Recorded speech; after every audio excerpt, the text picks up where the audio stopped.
I suppose in the 18-year history of our show, we've never had any star who's won such affectionate acceptance. Put a chick in it, make her gay. Ain't nobody got time for that. They were big. They were hitting hard too, man. I feel like I'm taking crazy pills. Broaden the areas of participation for women. That sounds very stylish. What is my problem? What do you think? Beat sitting home watching television?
There we go. Can you guys hear me now?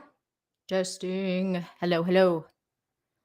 Yeah, that always happens. I'm sorry, guys. When I switch to like using a different streaming platform, the things get switched up and it tries to switch over to my headset, which I don't use the microphone for my headset. So shenanigans, stupidness, whatever.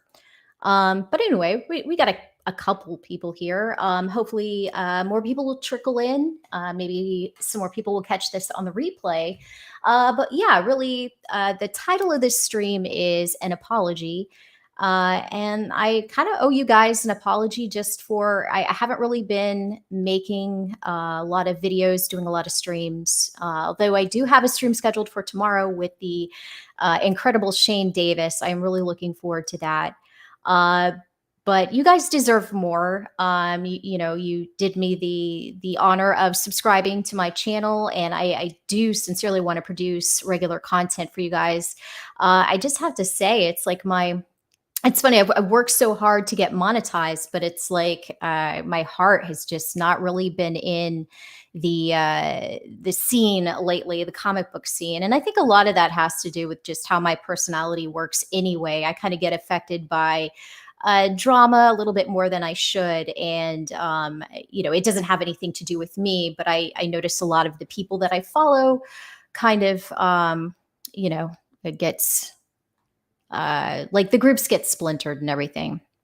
So let's see. Jolly Green, are you still there? Hello, hello. Yeah, so my apology is just kind of, you know, just want to say I'm sorry. You guys deserve a lot more, and I'm gonna try to do better. It's just comics are, you know, they're fun. They're not my primary passion. I like movies, but I like doing the reviews and everything. Although it's kind of hard to gain ground doing movie reviews since so many people do it. But yeah, you know, I do like doing the comic stuff. One of the things I kind of wanted to chat with chat about, I should say, is Dino King. Yeah, this was a big one here. This came in a few days ago. I muted it. Let me see here. Okay, so yeah, this came in a few days ago. Let me pull up the camera. I don't like that view. It's a little bit better, a little bit friendly. Let's see. Can you guys see okay? God, I think I need a bigger boat. All right, let me go over here. Bear with me 1 second, everybody. I'm just going to check this real quick. Okay. So I did get Dino King. This was based on Ethan Van Sciver's very, very glorious review there. He doesn't really give these type of exceptional reviews quite often. And so I thought, you know, why not? Let me go ahead and take a chance and back it. I did, full disclosure, I did back not Dino King. I did back what was the other one? The Xenotype, Liam Gray Xenotype book many moons ago. I got I think it was like the version that was supposed to be a little bit more akin to like a manga, although, you know, it was still like full graphic novel size. My version was a little bit difficult to read because it kind of got, I guess, mixed up in the print files. For those of you who have kind of been following that saga for a bit, there was some miscommunication. As far as I'm aware, there was some miscommunication between Liam and I think the artist Odie and the printers. And so some of the copies came out okay. Unfortunately, the copy the version of the book that I got did not. So, hey, great to see you guys. Nice to see you, JD. Yay. Well, thanks for showing up. I appreciate it. In case you didn't hear, I did, this is kind of an apology stream. because I haven't been streaming lately. And the reason is it's just, I've been kind of, it's like the wind has kind of been knocked out of my sails. And I kind of need to, steady the ship and right the course, so to speak, and get my heart back in the game. And it, this kind of, I guess, I don't want to call it depression. What do I want to call it? Just kind of like the bum vibe that I've kind of been getting out of, with comics and everything in general lately. It's kind of come at a bad time because I'm getting a lot of stuff in, a lot of good stuff. Obviously, of course, not too long ago, I got Inglorious Rex, the second one here, Heavy as the Crown. I did a review of this. See, so it doesn't do the green screen. Beautiful book, beautiful cover. Ooh la la. So I did that and did a nice review. I got the Lost Pages 3 by the Diaz Bros, Crimstone. I had a chance to read that. It was a lot of fun. But of course, the one that I'm sure people want to hear about. Thank you so much. Yes, please hit that like button if you would be so kind. It helps me out a lot. Yes, a malaise, Pike. That's a really good description. Yeah, you're eloquent. I'm not as eloquent as I would like, but hey there, Andy. Great to see you. Yeah, malaise. I like that. And like I said, it kind of came at a really poor time because a lot of books have come in. Let's see. I just got something else here. I got a Lost Pages shirt. I don't want to turn it around and dox myself here, but yeah, I got a nice Crimstone shirt here. Let me bust it open. Might as well, right? That's what I got. A funk. Yeah, but that kind of has a multiple meaning, like stink. I don't know. Well, purple is my favorite color. And let's see what we got here. A little bit bigger than I was expecting. It's a small, but it doesn't. Here, let me see, because of course my green screen ruins it. But it is a purple, but the lighting doesn't do it justice. I really wish there was a better way. But then you get a nice kind of colored version of Crimstone there, and Wastoid. So a lot of fun.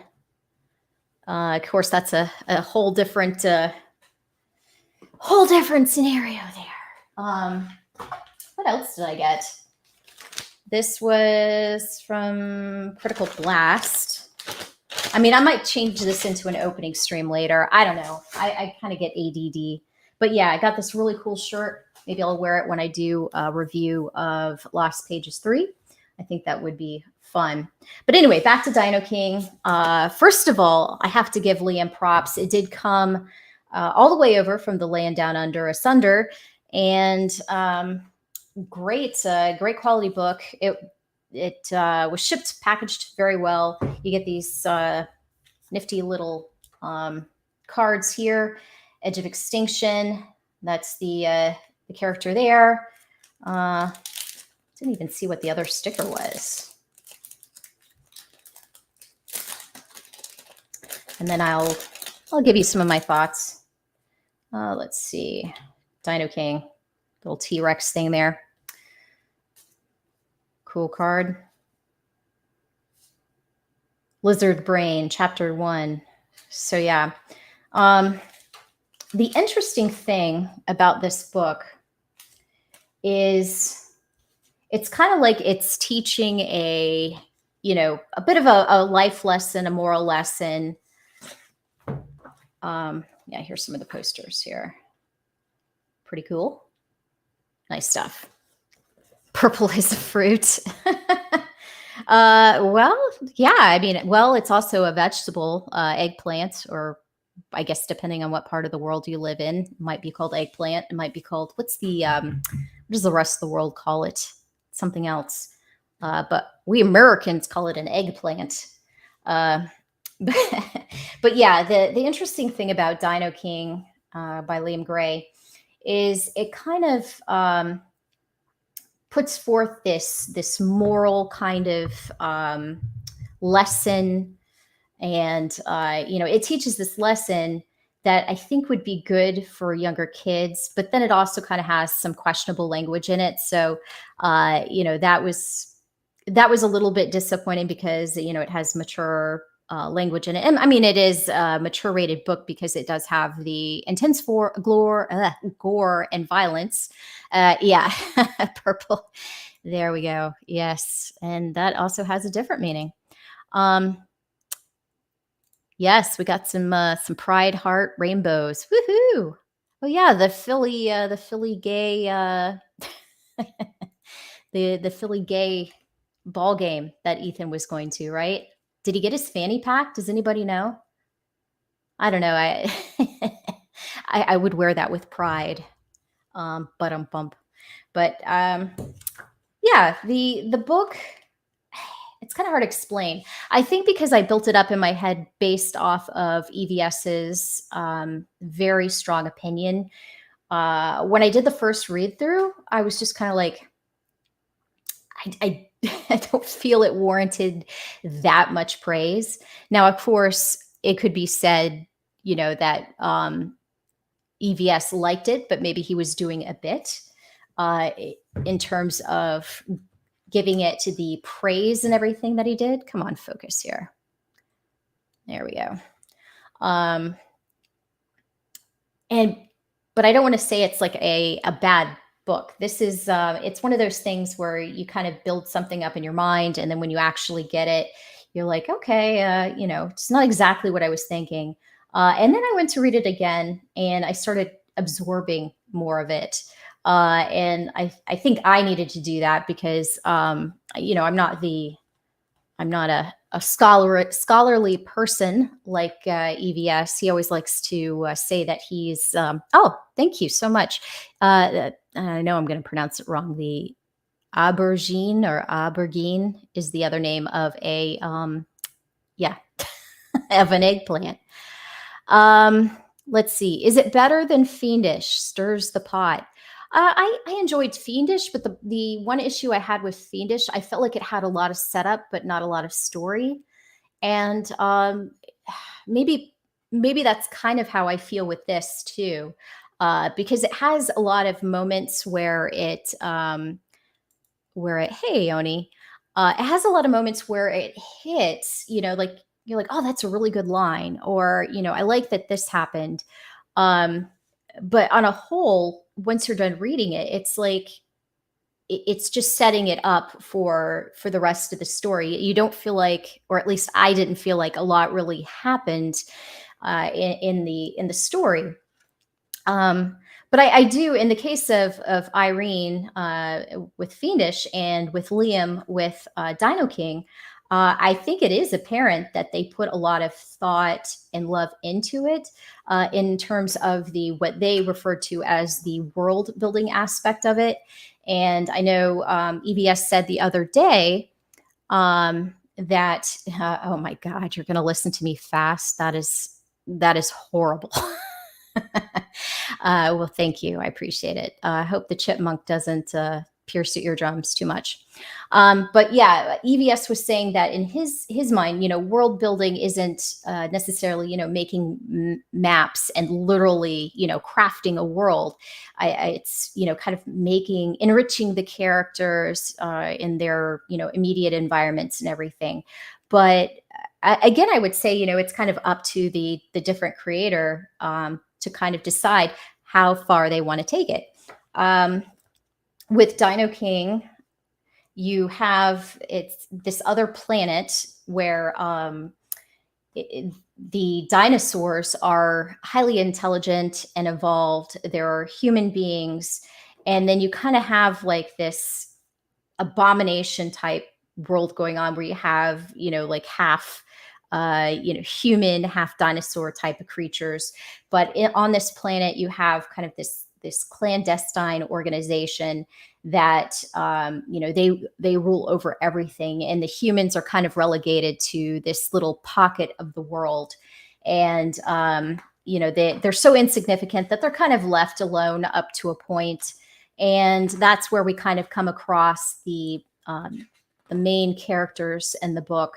a brother and sister, young brother and sister. They're kind of out on the edge of what's considered safe, this forest area, just kind of collecting mushrooms and stuff for dinner and everything.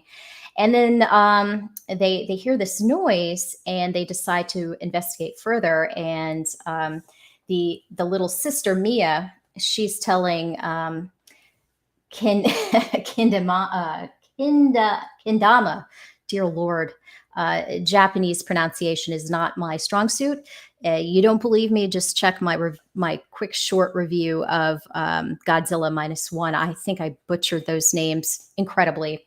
But yeah, the brother and sister, Kenny and Mia, they end up investigating and discover a dinosaur, but it's not a dinosaur per se. It's a savage. It looks like a savage young man, and he's just tearing apart savagely this deer or elk or whatever that he's killed. And he's startled when the kids appear, and he thinks that they have come because it's just everything with him is primal. He thinks that they're coming to steal his meal. And he questions them. He says, "Are you enemies?" "No," they say. He's concerned, are you monsters?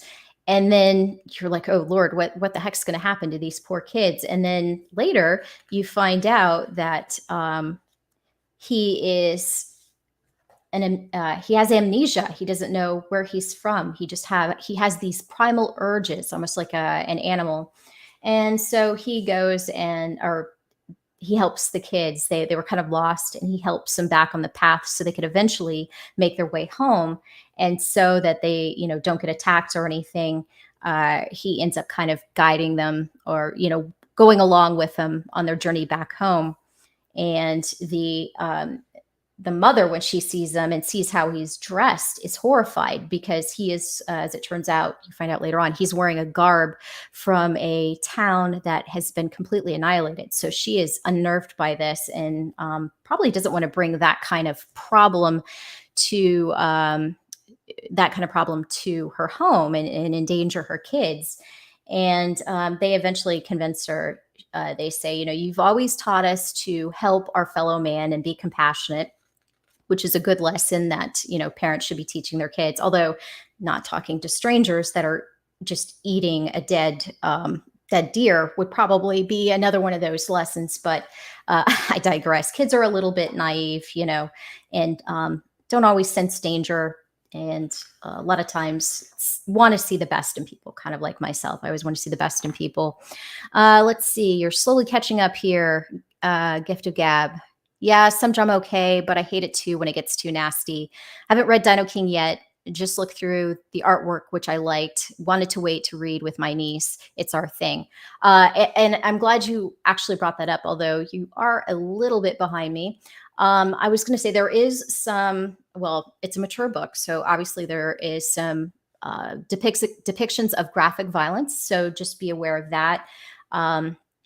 And I would, again, use that example that EVS likes to use of if you're okay with your niece watching Indiana Jones and Raiders of the Lost Ark with the whole head melting and stuff like that, and Temple of Doom eating monkey brains and things of that nature, if that doesn't freak her out, then I would say that's okay. And then there are some instances of swearing, which,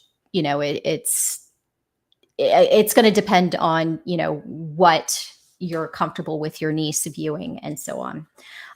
But back to the story, the young kid, the mysterious stranger, collapses. He's just so hungry. And he's, like I said, just operating on these primal urges. The mother, hearing what her kids are saying as they're repeating about how she has taught them to help, help their fellow man. In fact, there's this line here: "I know he's an outsider, but you and Dad taught us that we need to help people. That is what makes us different from the animals." And I really, really like that. So, they're kind of not throwing that back at her, but just kind of reminding their mother that, yes, that our humanity, our compassion is what separates us from the animals. She says it's the human thing to do. And so they decide to take him in. He takes a while to recover. The next day, he wakes up. He hears this name, Kaiji, and he is confused by this. Kaiji? And he doesn't understand, and he senses something, and it's actually the kids. And of course, they're innocent. They have, a new guest, so they're excited to talk to them, and they jump on him. Kaiji, Kaiji, rise and shine, sleepy bones. And the stranger says, "What is Kaiji?" And they have given the stranger a name because he told them that he has no memory. He doesn't know who he is. So they have decided to bring him in and give him a name so he can feel more welcome. And so this is kind of his, the second interaction with the children where they're showing him kindness and compassion. And again, these are all great lessons. I like how Liam laid this out. And he mentioned that this was inspired by the compassion he received when he was kind of a troubled youth and some kind people took him in. So you kind of see that playing out here within the story. And so they bring him to the table. It's breakfast time. He says it smells good. I like this here. He makes a note. It's kind of written very softly. But he says, "You control fire," which, it shows just how like the scale of and how primitive he's operating on. And the mother is just not taken aback by this. She's like, "Oh, you're finally up. We thought you'd never wake up." And she doesn't skip a beat. She just offers him food, and they sit at the table, and he doesn't know what to do because he had to go and hunt for his food. And so he's taken aback by this. And so they're talking to him, and he's just kind of dumbfounded. And the mother is just finally says, "Wait a minute, you don't understand what we're saying." And Kenji says, "But this food is yours."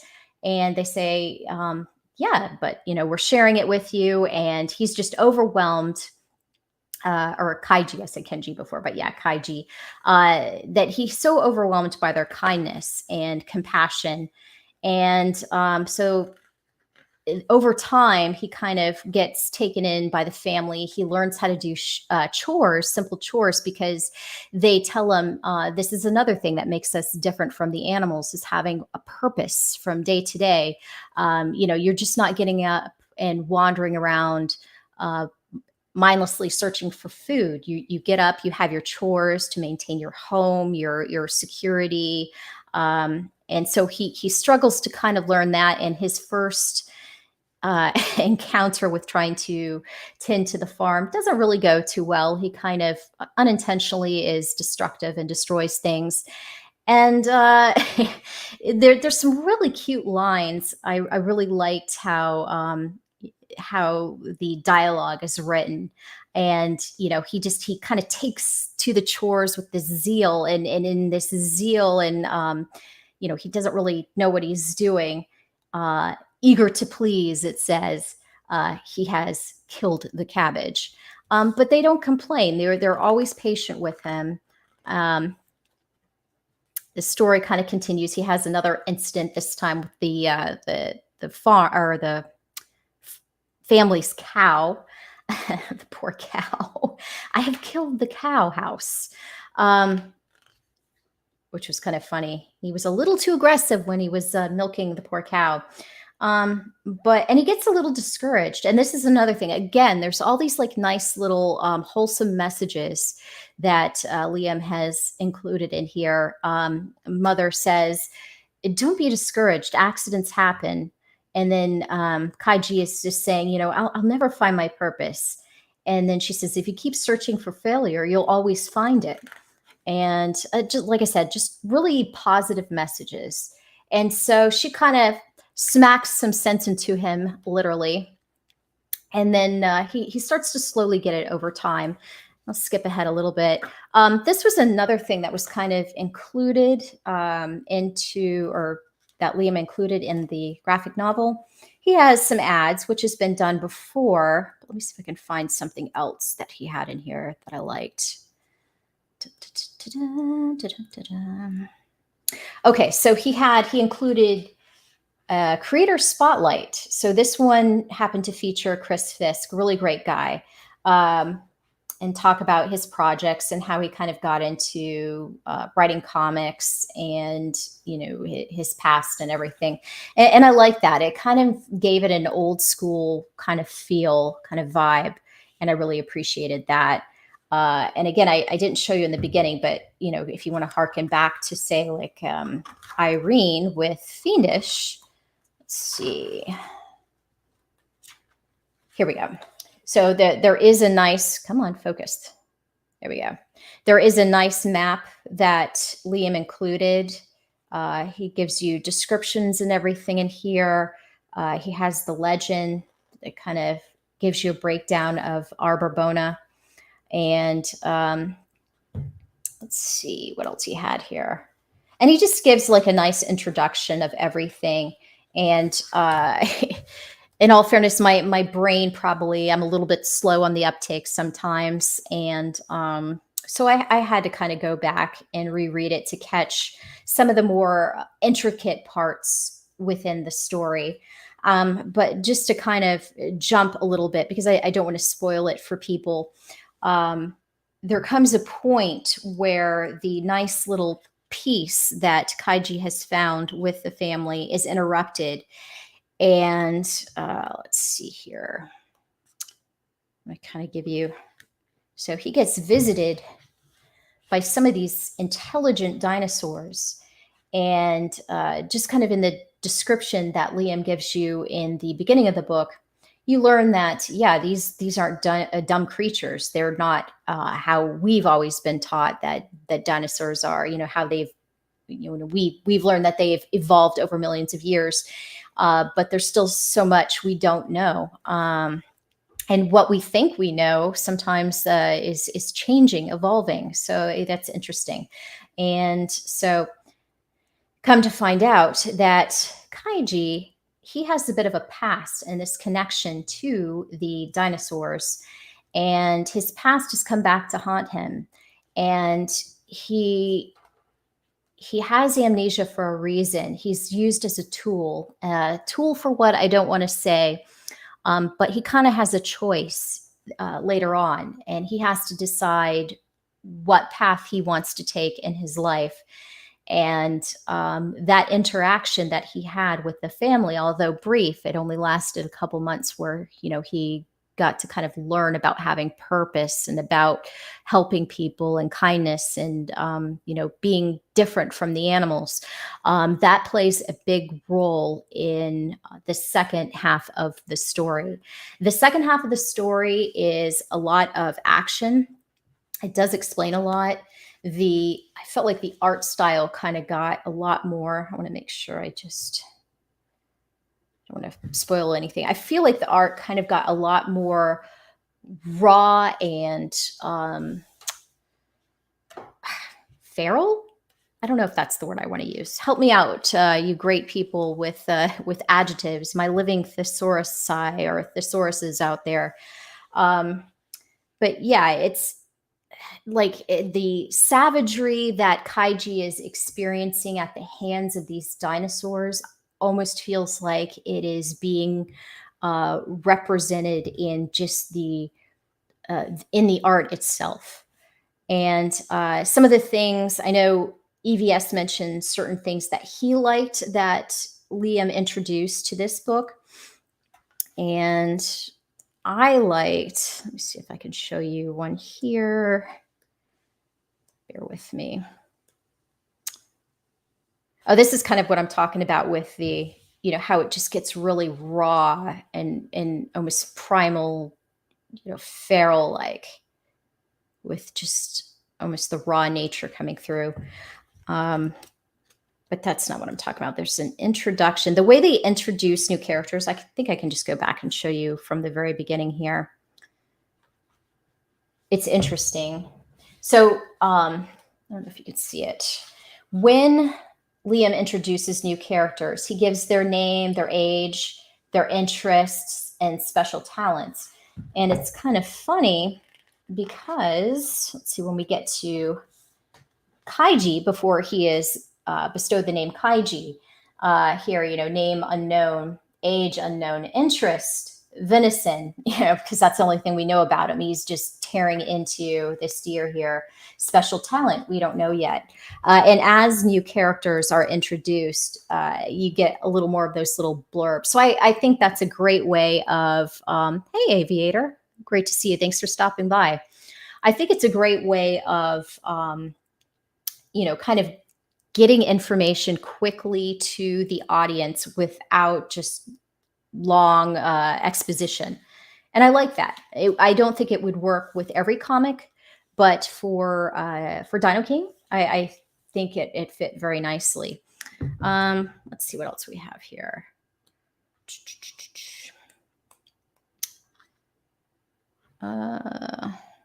Like I said, it's kind of hard because the whole second half, it would give a lot of the story away. There is a lot of the fighting and back and forth. I would say that my only real problem with it is, and I think this is going to be an issue with a lot of the, a lot of the number ones, the first issues to a story. I think that's going to be a problem. Is my issue was it just seemed like not a lot happened. Like initially, Kaiji is found, by the family, and he gets taught these lessons, which are very important. And I thought Liam kind of expressed those very well. But then when we get to the part where Kaiji is having to deal with monsters from his past, you get a lot of conflict, and there are a lot of, scenes of the conflict back and forth, and a lot of action, which in a lot of cases, you'd say, hey, what's the problem with that? Action's awesome. But I think at the very nature, with the very nature, of it being, the manga style, it's and the raw nature of the drawings in it. Some of the stuff was kind of hard to follow, the back and forth, the panel, the sequentials were a little bit hard to follow. Yes, hey JC, thanks for joining. This is Dino King. This is the book that Ethan Van Sciver was singing the praises of a few weeks back, and it's by Liam Gray, an Australian artist. And he's had a few books under his belt already. He came out with Xenotype, and I think Kakashi Murder Dolls and Wonder Island and whatnot. Is this his fourth book? I think it might be his fourth, perhaps his fifth. Forgive me if I'm incorrect with that. But the other books, at least the Xenotype, I couldn't read the copy I had, unfortunately, because it had a print issue. EVS said he didn't really like it, and he's had a spat with Liam, and there's been some, shenanigans back and forth. I try to stay out of all that, but the one thing that I did respect was Ethan seemed to really like Dino King, and he's trying to make up for the fact that before he would kind of give praise to books that he didn't personally believe in wholeheartedly, and even though he had issues with Liam in the past, he read this book and he was personally blown away by it. And so he decided to sing its praises. And, I respect that. And so, yeah, Daniel Craig, nice name, by the way. Yeah, James Bond. I can't follow manga action scenes. Yeah, they get a little bit tricky sometimes because they do the crazy speed lines and they kind of exaggerate things.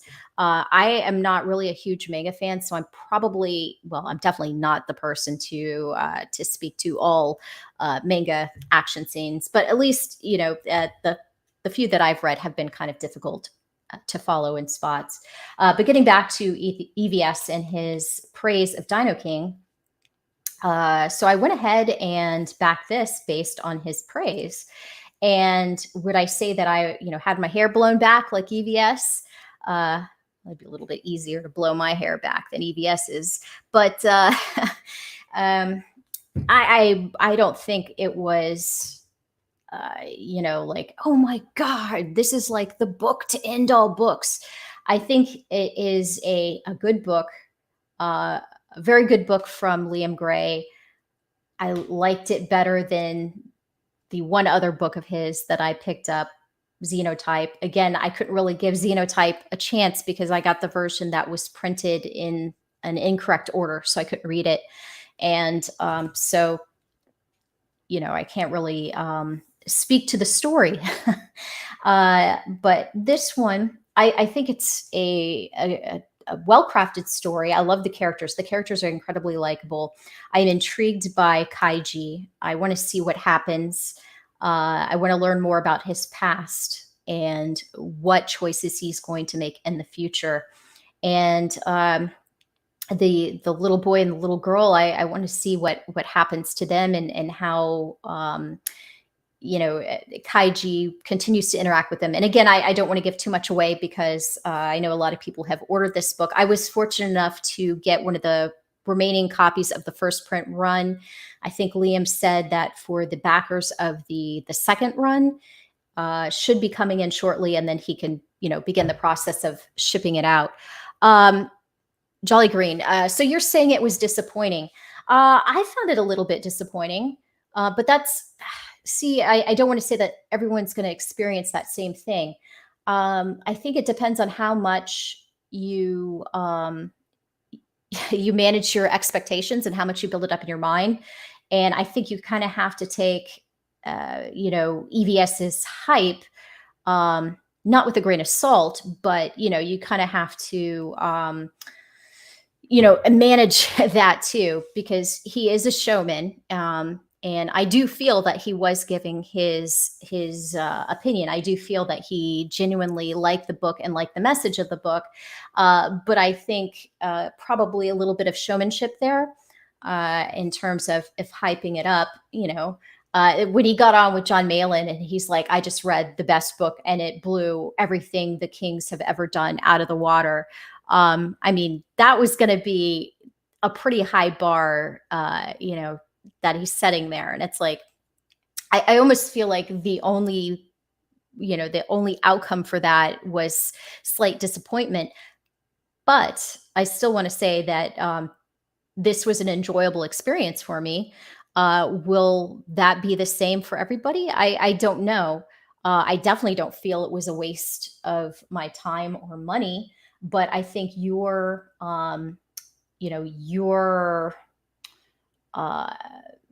opinion will definitely vary, I'm sure. Hey, Elmo, how you doing? Thank you for joining us tonight. So yeah, I hope that everyone else who did back it, I hope you read it. Don't just let it sit on the shelf. EVS that's his big battle cry now. Read the books that you're backing. And I am definitely this I guess could be a good barometer here. Am I going to back Dino King 2?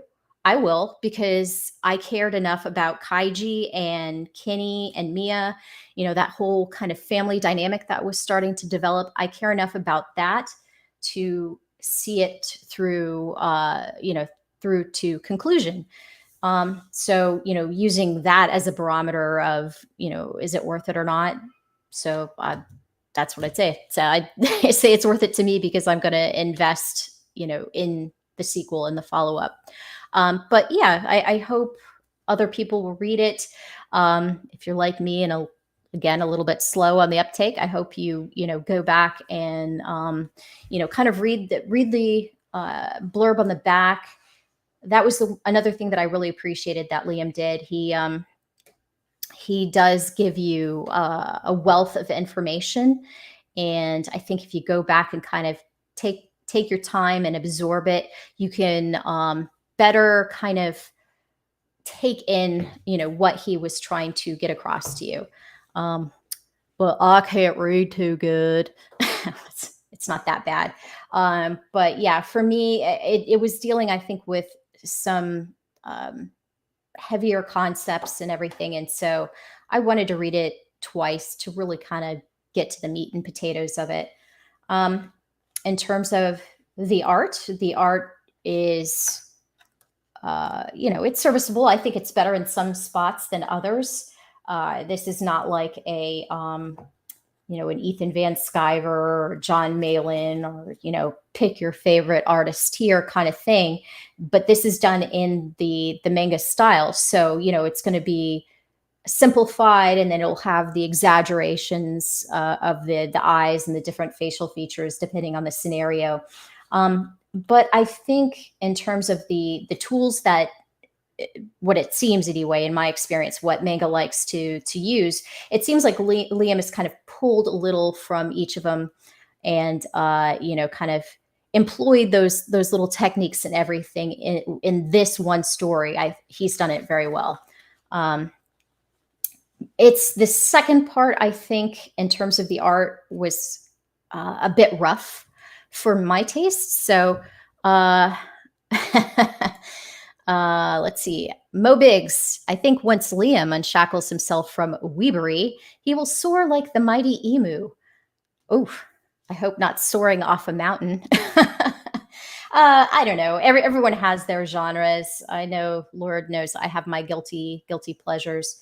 But yeah, I wanted to comment on this. At first, when I read it, like I said, because my expectations were way up here, I think I needed to kind of manage them, make them a little more realistic. I'm sure some people who have, their own personal biases and everything, they're probably going to shred certain elements apart. Other people will probably just act like this is the cat's meow, and this is the greatest thing since sliced bread. Let me throw another ancient ism at you, but it was good. And like I said, I'm on board for issue 2, and we'll see where Liam goes from here, and I hope he's crafting something really interesting for the conclusion of Kaiji's journey. Spit it out. Wait, emus can't fly? Pretend I said a cassowary. Jesus Christ, what the heck's a cassowary?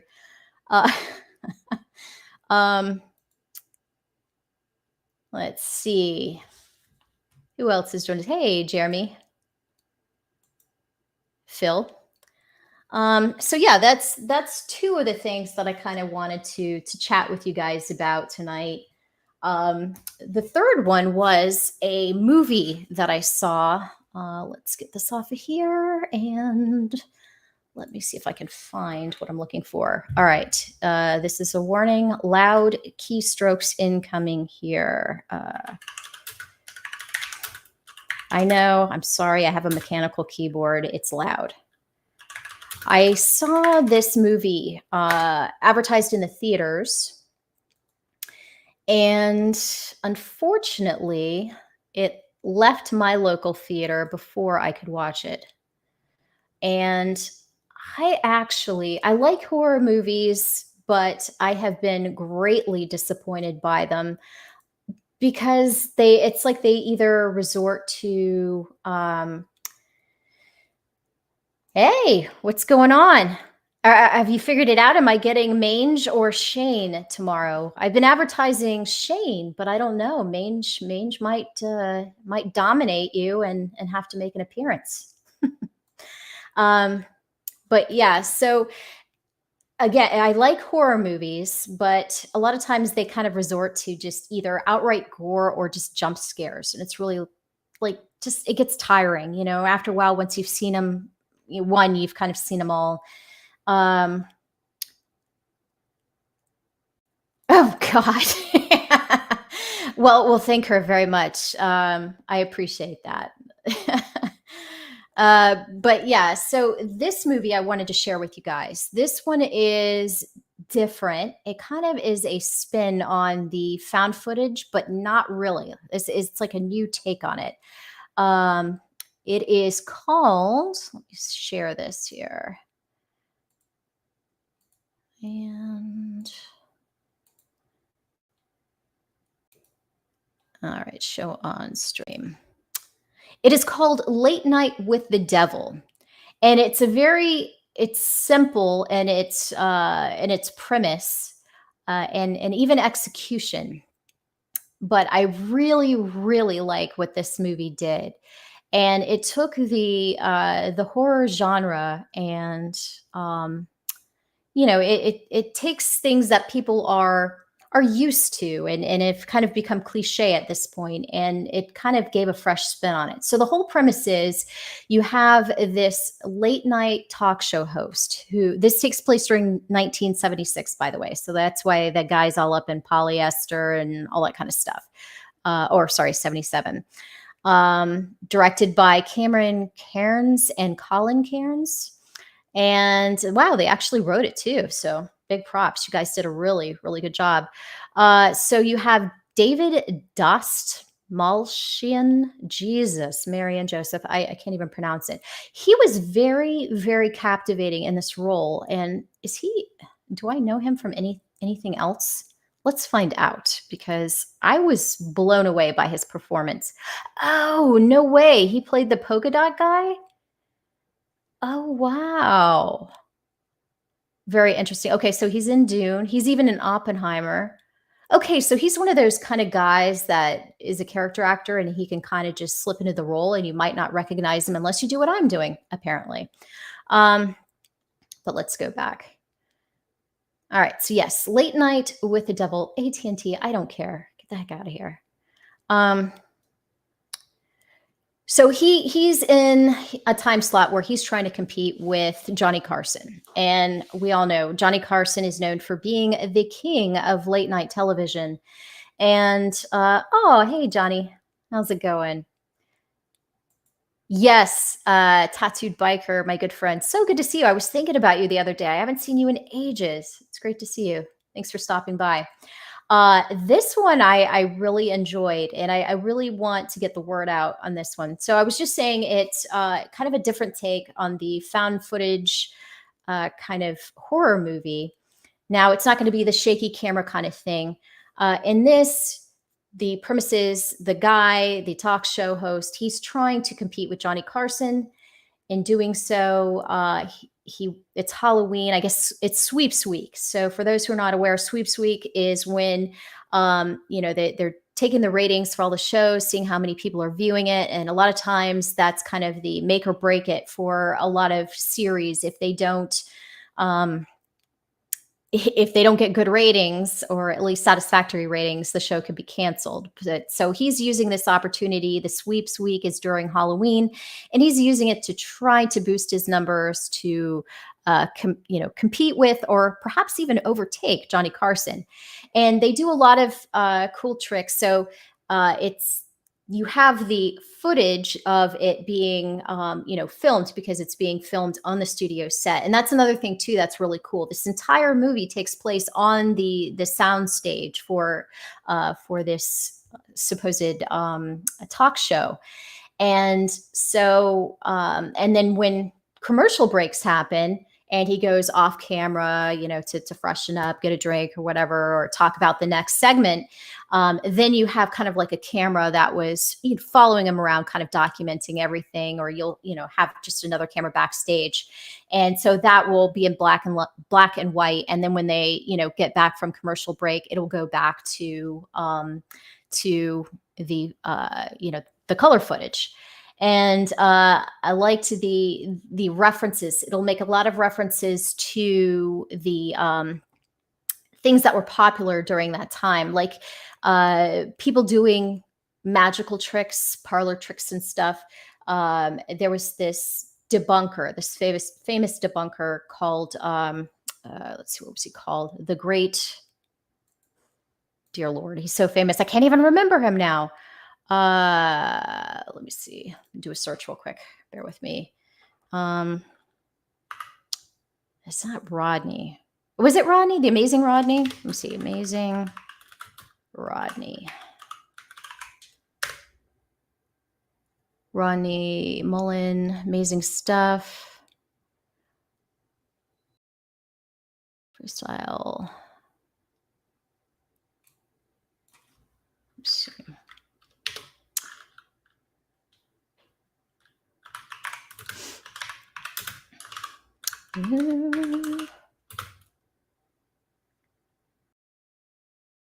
Let's see, he debunked magicians.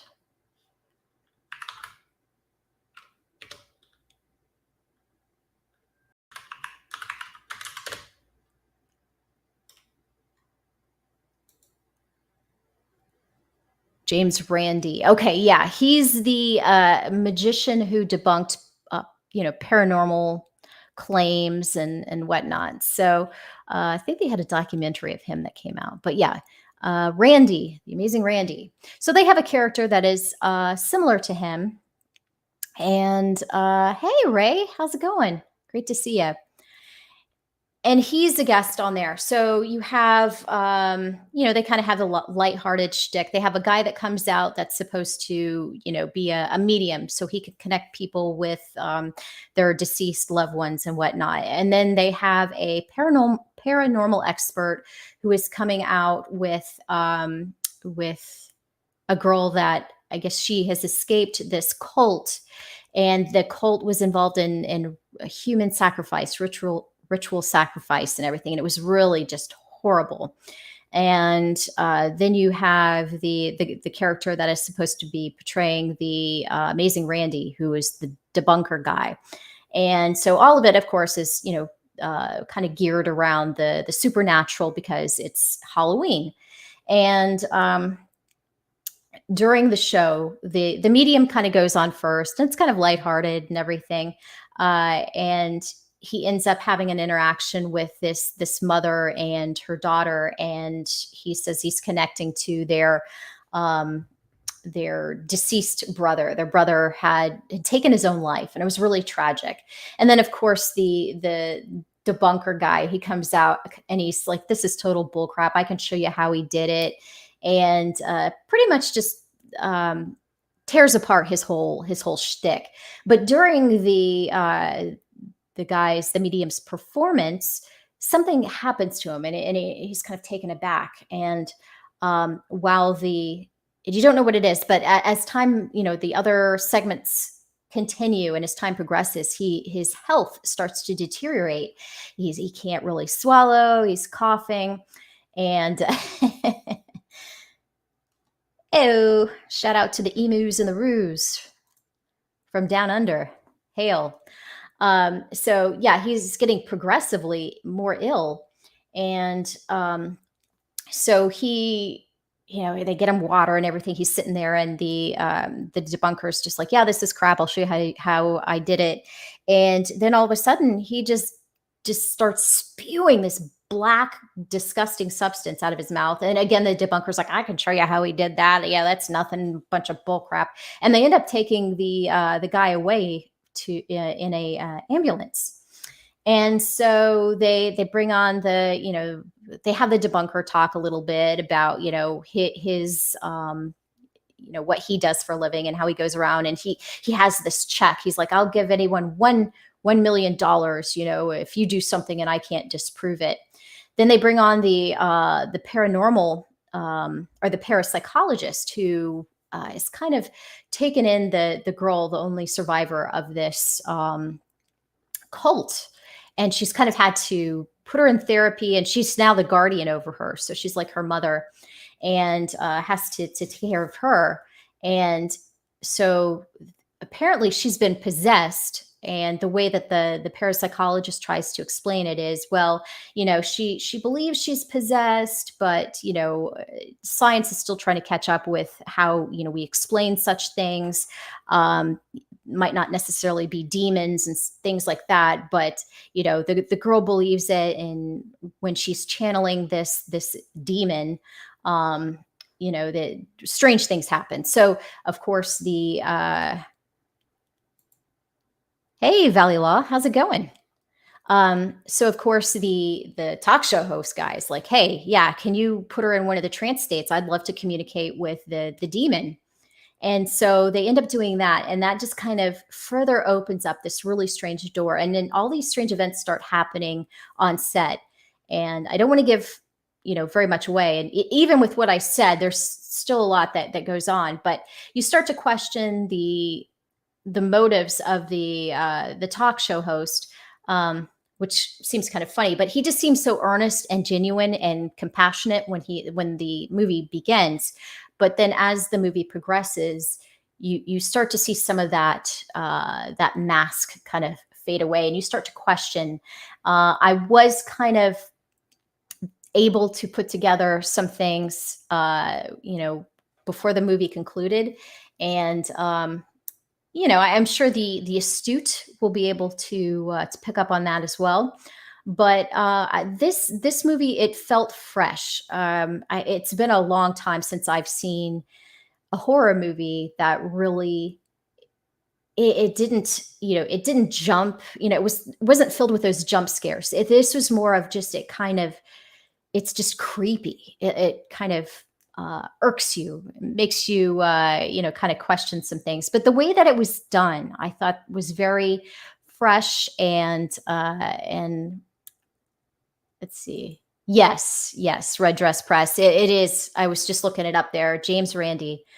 Thank you. I appreciate you checking that up.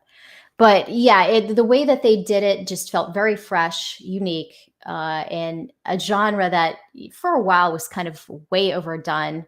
The found footage stuff kind of had its time and place, but I never really liked how a lot of instances, where they had to go from location to location. It just seemed very artificial how they had to explain why the camera was following, why they kept recording.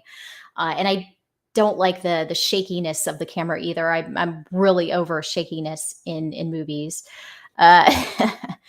But this one I would say is worth a watch. Is it showing on anything right now other than, let me see. I'll play the trailer. I'll probably get a copyright claim, but I guess I can mute it later. Let's see. What the heck? I'll share it with you guys here. Let me go back to the trailer. What's this official trailer? Do this and I'll pause it real quick. If you're arrested. I will be arrested. I'll mute the commercial.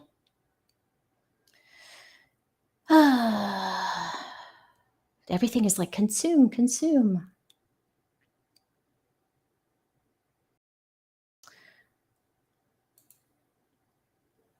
All right, let me embiggen this.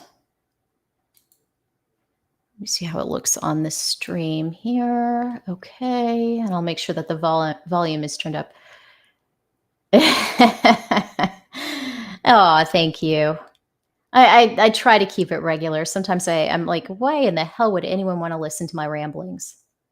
But you guys show up, and I really appreciate it. So thank you so much. So let's see. Let's make sure I can hear it.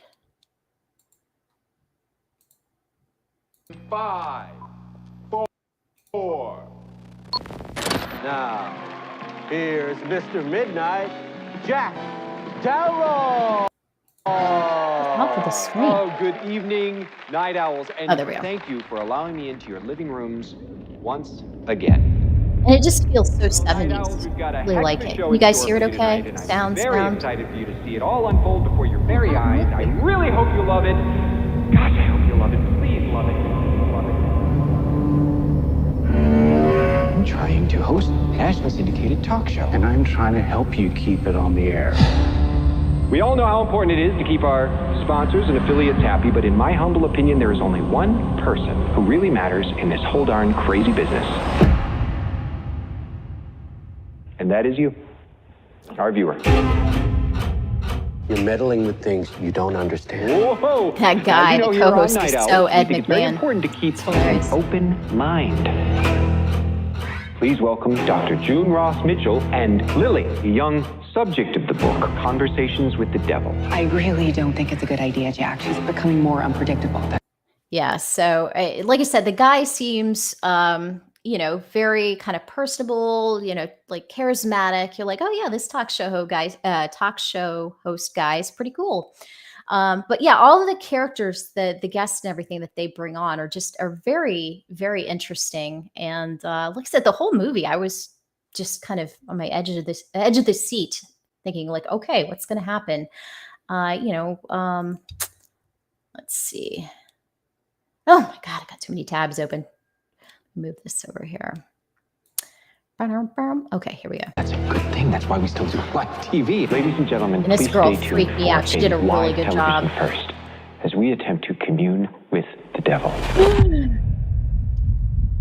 Well, Stephen King liked it. Lily, can you hear me? And the whole time, the debunker, the amazing Randy, he's just like, please. And he did a really good job too, because the whole time you just want to smack him. Like, what he's doing is good because you don't want people to put false hope or faith in these, you know, the psychics and everything, because a lot of people would be taken, you know, put their faith in something, maybe a faith healer. They think they're cured of cancer, or, you know, that they're hearing a loved one from beyond the grave and start paying money. And I'm not saying that the possibility of this stuff isn't true, but it's good that we have people that question and kind of keep a balance, so to speak. But yeah, the actor anyway, he's just this smug. He plays it as a really smug, you know, asshole, and you just really want to see him get his comeuppance.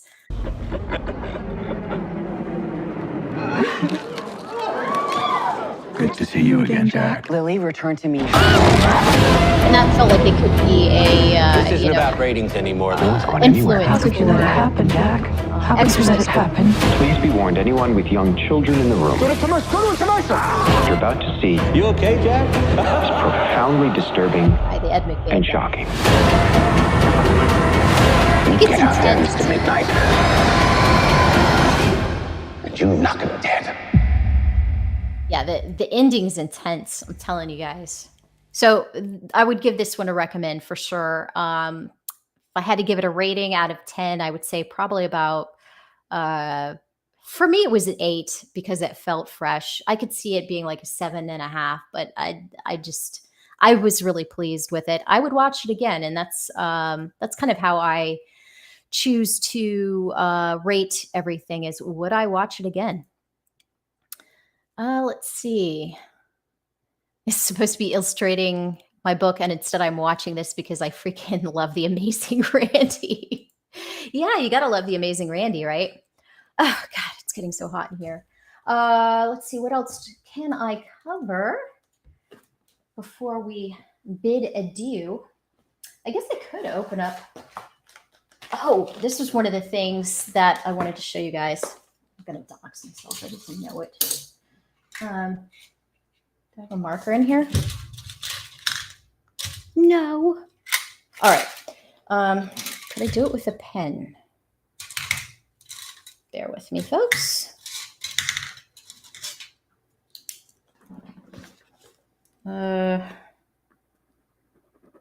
Oh, this is just, that's not even going to work. Well, let's see. I will just hold it up to you guys from the other side. All right. So a while back, I backed Creepsters 2, and I got the Monster Pizza package. I did get the Chomper little plushie about my Dino King fan fiction. I don't know. What do you want to know about it? I didn't know I had any fan fiction of Dino King. Kaiji decides he wants to be an animal, eats the entire planet, period, the end. I don't know. But anyway, yes, back to this. Monster Pizza. So let's see. This is another one of the little creative plushies from Nasser Rabadi. Haven't heard a lot from Nasser lately. I think he just kind of decided to go off and, you know, just be an independent and do his own thing. I know he was a bit bummed that this book didn't raise as much as he would have liked. It's hard out there, I know, because I mean, these days the economy sucks, and you have the competition. You have to fight for views and everything on the various streams.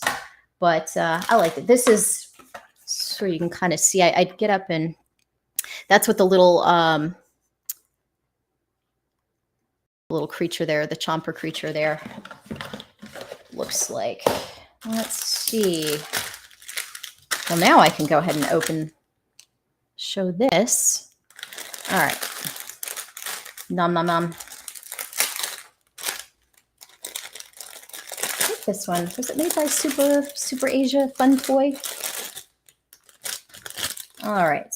So Monster Pizza. Yeah, Super Asia Fun Toy. I love the name of that. But yeah, this is part of the Creepsters line of plushies. I really like this. You still there, Shane? You still lurking? One of the things I was going to see, I'd love to get a 232 plushie, like have them look cute. If you're not still there, I'll talk to you tomorrow about it. But yeah, so you can kind of, it's kind of weird, but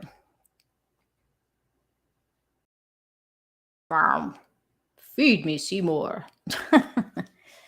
Kind of like that. I like it. Something simple. And obviously this, I'm trying to remember how much this was. It cost a bit more than you would think it should, but that's because it's, they're producing limited quantities. It's not like one of the things that they're pumping out hundreds of thousands of so they can get the price point down. But I liked it, and I wanted to support Nasser. He was kind of having a redemption arc there for a while. Been out of the loop with him for some time, so I'm not sure how everything's going, if he's still playing nice with others, but hopefully he is.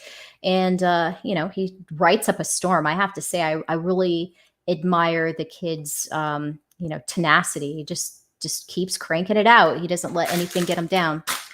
So let's see what this was. So this was the shirt I got from the Zayd Bros for Lost Pages 3. Again, it's purple, although it looks more purple under the light. But you have Krim and Wastoid. But purple's my favorite color, so I had to get that. And let's see what else. I'm going to have to open this again down here so I don't dox myself. I'll give you a little bit of ASMR. You'll get to hear the package kind of rustling there. Let's see, Mo. With those low print runs, the margins are thinner than the space between Nasser's eyebrows. Very descriptive. I can totally see that. What's up, Bailey girl? All right, so this was shipped from Critical Blast, and this was, speaking of Irene Strakowski, I got this a while back. This was Fiendish 2.5. It came with a pen. That's pretty cool. Shall we open it up? Yeah, let's open it.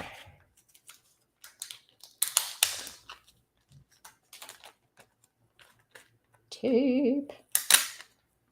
Hold on to that for me, will you? I want to see what the pen is like here. Ooh, that's pretty gnarly. I'm getting a little bit of a glare. That's her Fiendish pen. I do love the graphic designs and everything that Irene uses for her company and also for her Fiendish series. Wow. Lots of little goodies here. Looks like a little totem thing. And some cards.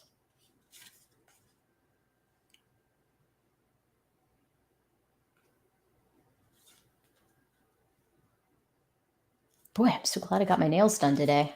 My other ones had grown out. They were so embarrassing. All right, so you get all the stats and everything on here. It's interesting. Has anyone been able to do like a role-playing game, like using these cards? Has anyone tried that yet? Doing that?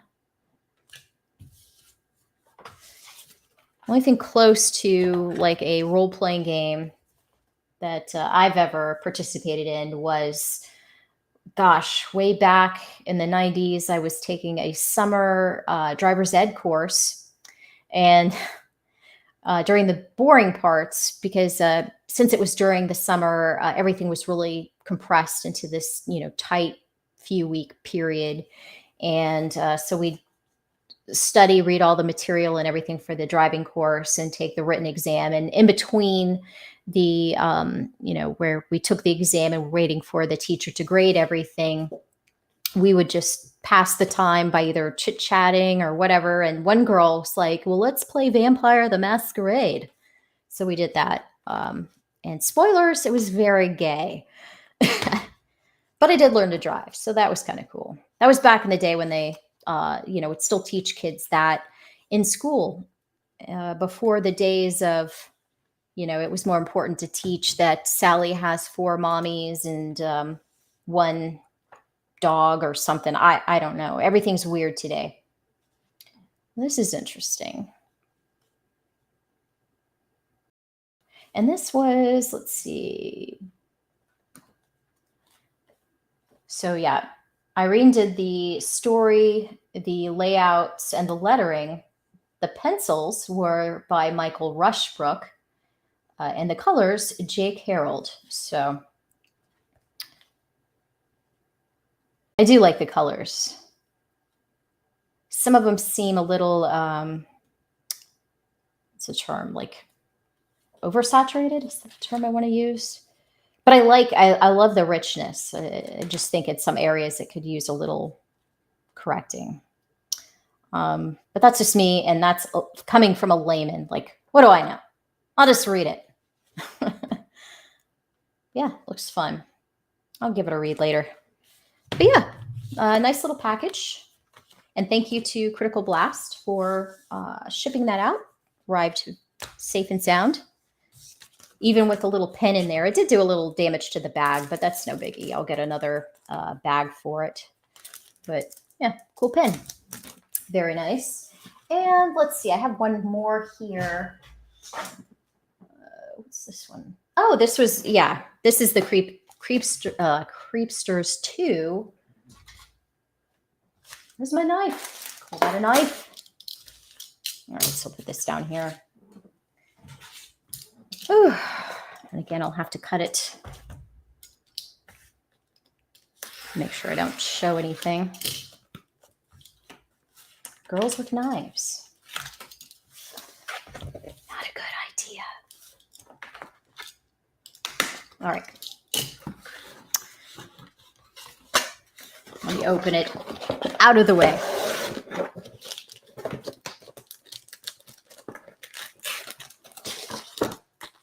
The bag is so big.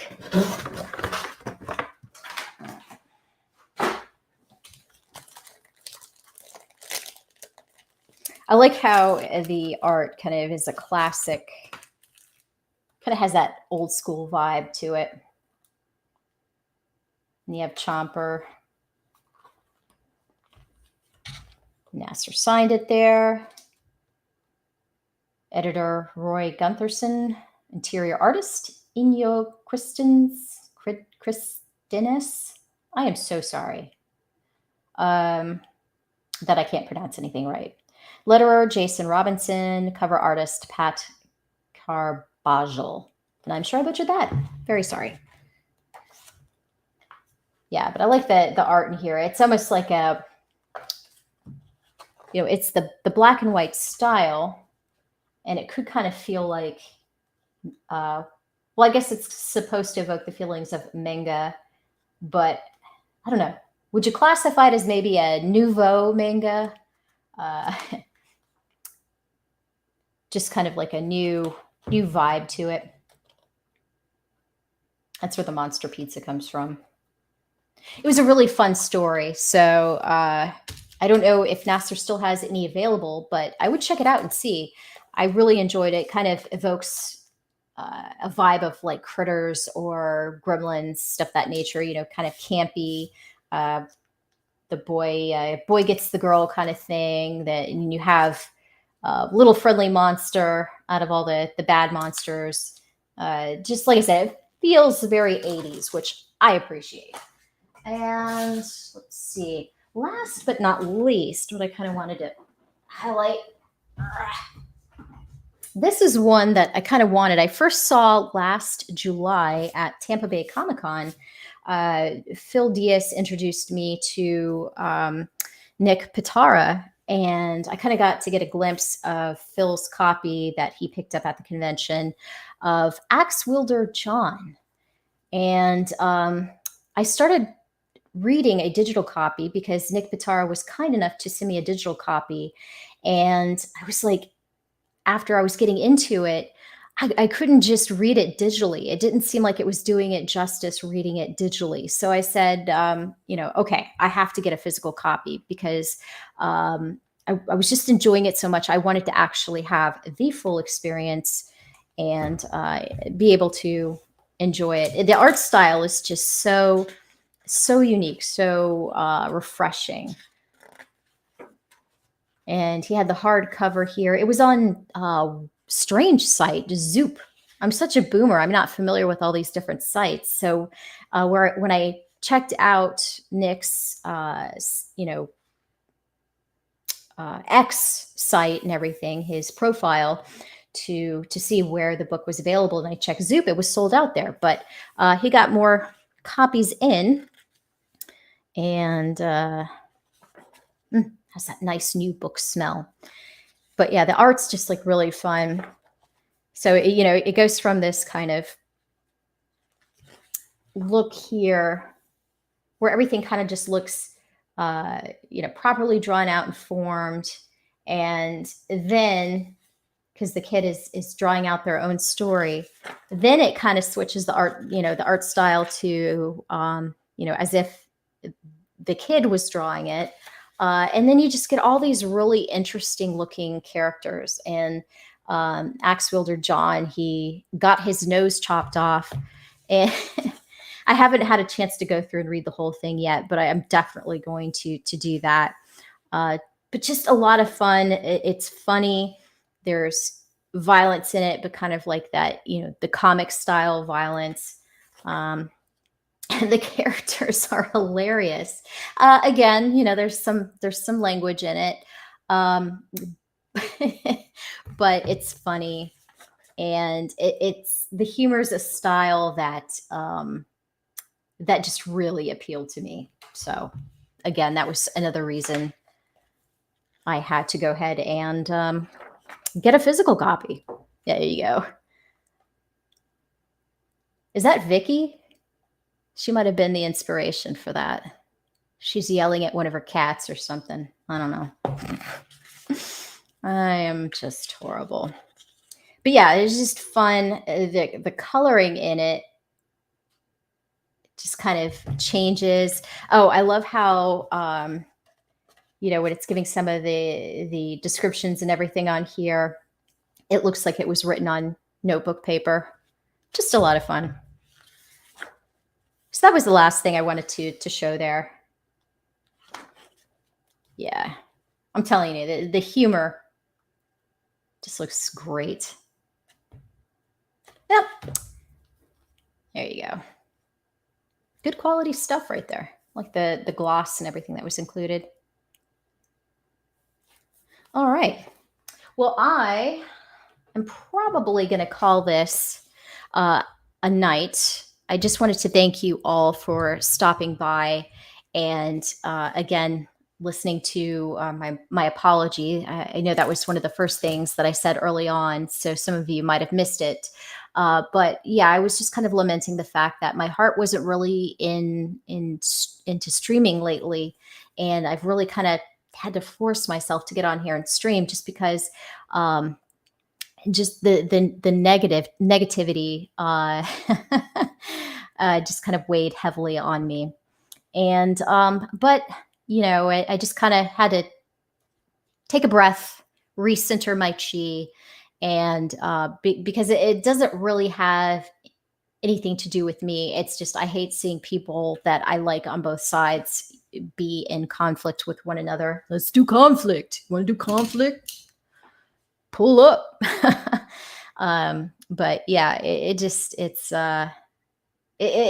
gets to be a bit much for me anyway at times. So I just kind of need to have a breather and recenter myself, get my chi back together.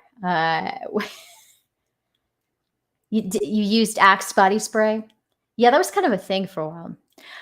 But yeah, anyway, I just wanted to reach out to you guys. I realized that a number of people were streaming tonight, and it wasn't my intent to just stream over them. I just felt like I had to get something off my chest. I do have a stream tomorrow, and I really hope that you guys can make it. I am interviewing the wonderful Shane Davis or Mange Davis. We haven't quite nailed that down yet. So we will see. Hugs. I can't handle the conflict either. It makes me cry. No, I'm a woman. I mean, I feel more than I think, I guess, as a lot of women do. But I guess that's why guys like us sometimes. Sometimes we're different, right? They're the logical thinkers and doers, and we feel and all that kind of stuff. But yeah, I mean, at the end of the day, it is what it is. And, it's, I just got to keep my head down, keep doing what I'm doing. And I love all you guys. And, yeah, I guess that'll do it for me. I will go ahead and leave you guys with the outro. If you don't mind, if you're not already subscribed, please subscribe and hit that like button. Definitely helps out. Appreciate it. Until next time. Well, until tomorrow. That'll be the next time. Take care, guys. Peace. Get these ear-sets off of me. I've had enough. Get the hell out of my house. In Jesus' name, I pray.